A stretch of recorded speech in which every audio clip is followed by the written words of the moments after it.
Tara, samahan nyo kami sa adventure namin sa Boracay.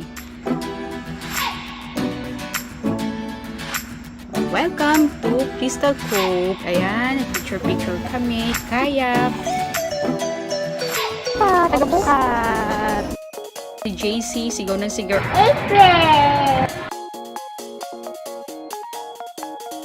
Kuya! Ayan, pagbaba namin ng airplane. Hindi pwede mawala ng picture.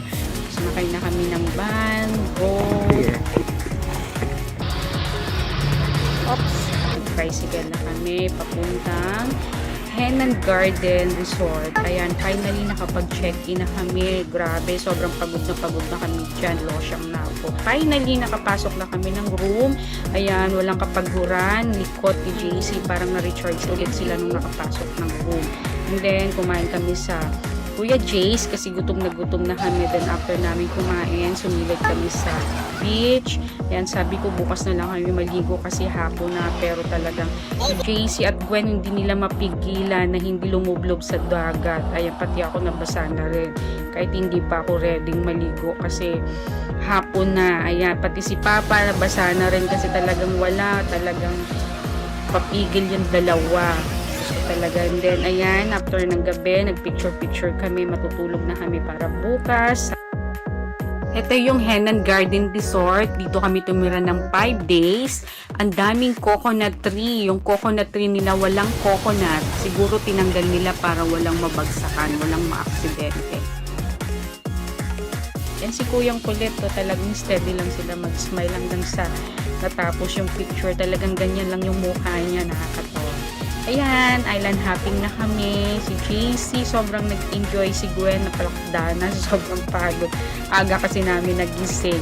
And si JC, hindi mapigilan. Gusto talagang bumaba. Ayaw namin ipababa kasi wala siyang life vest. Sabi kasi ni Kuya, may life vest. Kung alam lang namin, di sabi na lang namin yung life vest ni JC. Ayan, muntik na ako mahulog siya. Nakakatakot. Yan, para lang sa pictorial. Kailangan buhis buhay. Ayan, pictorial.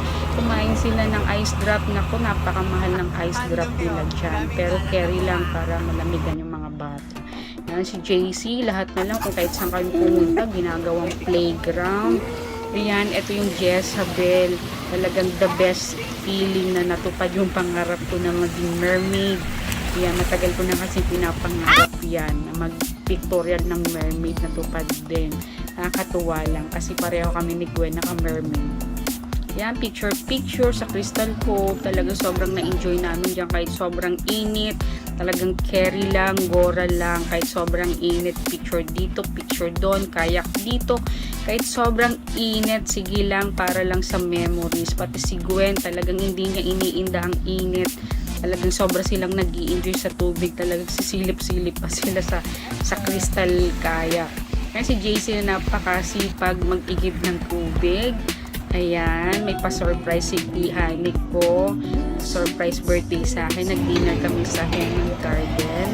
Abing daw namin yung only cocktail, only drinks. Ayan, sobrang na-enjoy naman namin kasi sarap ng white wine nila, red wine. Pati yung food nila, in fairness, sobrang sarap. Insulit naman talaga. Ayan. Picture.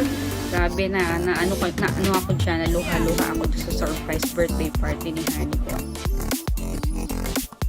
Ayan, another set of friend, mga guests sila sa Henan Garden, nakilala namin sila. In fairness naman kay Honey ko, may pa second surprise birthday pa ha. In fairness sa'yo, hindi ko napansin at hindi ko naramdaman, may pa surprise birthday ka pa sa akin. Thank you! Ayan, naglalaro yung dalawa, napakasarap ng tignan. Habang binibidyohan ko sila, ang daming pumapasok sa isip ko na parang kailan lang talagang pinapangarap ko na magkaroon kami ng anak. Pero ngayon, eto na kami! Kompleto na, may baby boy, may baby girl. Ayan, sobrang happy, sobrang nag-enjoy talaga kami sa Bora namin. Talagang lahat ng mga activities ginawa namin. Talagang sulit na sulit. Yung 5 days actually kulang pa nga talaga. So next adventure namin siguro gagawin na namin ng 7 days para sulit. Dito kami nag-dinner sa Henan Crystal Resort. Grabe, sobrang sarap at sulit. Medyo pricey yung rate nila pero talagang sulit naman sa sarap, sa daming seafood, sa sobrang daming pagkain, halos maduling-duling kasi sobrang daming pagkain, hindi mo na alam kung anong unahin mo. Grabe.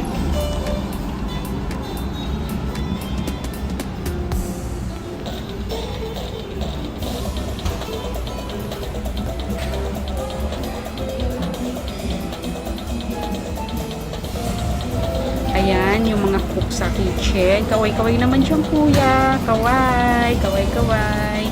Ayan, grabe. Sobrang daming tatamis na mga crabs nila tsaka yung shrimp. Pati yung fish matamis. Talagang fresh. Ayan, yung sobrang na-enjoy ko yung steak nila na napakalambot at juicy. Ito naman yung mga dessert nila na sobrang na-enjoy din ni JC na talagang binalik-balikan niya. Nasulit din niya yung pagkain. Ayan, grabe. After namin kumain dyan, gapang kami sa sobrang kabusugan. Grabe, sobrang dami talaga, nakakalula. Kaya talagang sulit, highly recommended mag-buffet dito sa Crystal. Sa Henan Crystal talaga, sobrang sulit, highly recommended siya. Sobrang fresh ng mga seafoods. Ayan, si JC, na-enjoy niya yung pagkain. Talagang, yan, negra-negra na kami. Ay naku, grabe, unlimited. Wala kaming ginawa sa Bora kundi kumain, matulog, mag-travel kasi talagang grabe, sobrang sarap. Sobrang sarap ng mga food nila. Talagang sulit. Ayan, kumain na naman kami ng breakfast. Ayan, kusat. Ayan, si Gwen wala na sa mood kasi pinilit ko siya binisay para lang mag-tutorial. Ayan, swimming last day na namin dyan. Pauwi na kami. Yan, sinusulit na lang namin yung mga ilang oras. Binilad namin yung mga damit namin para hindi kami lumagdag. Okay, si airplane daw, airplane. Pauwi na kami. Grabe, sobrang nalungkot ako dyan dahil pauwi na kami. Parang ayoko nang umuwi kasi sobrang grabe, memorable talaga yung na-experience namin sa Boracay. Talagang the best talaga. Hanggang dito na lang po ang aming Boracay adventure. Sana na-enjoy po ninyo ang aming mga videos sa Boracay. Hanggang sa susunod po ulit. Bye!